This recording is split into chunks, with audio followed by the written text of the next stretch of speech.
Hola pequeñitos, ¿cómo están? Espero que estén muy bien. Hoy con la señora Tania les trajimos una canción muy especial que habla de los sonidos de la primavera. ¿Quieren escucharla? Vamos.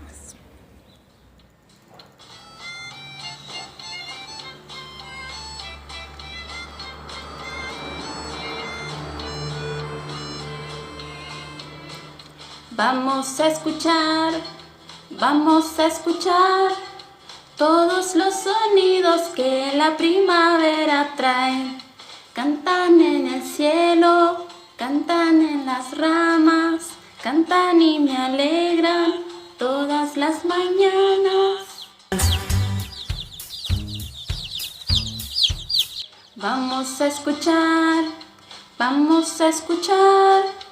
todos los sonidos que la primavera trae.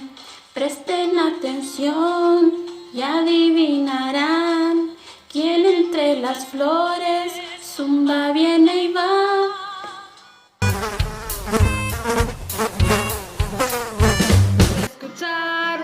Vamos a escuchar todos los sonidos que la primavera trae. Salta saltarina, salta muy alegre, canta en la laguna, canta cuando llueve.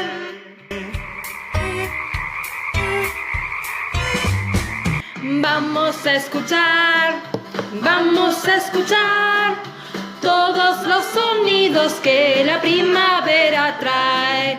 Al llegar la noche, sacará el violín, tocará un concierto solo para mí.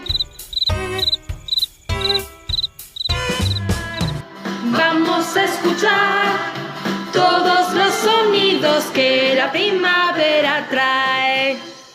Ahora la cantamos todos juntos, ¿les parece?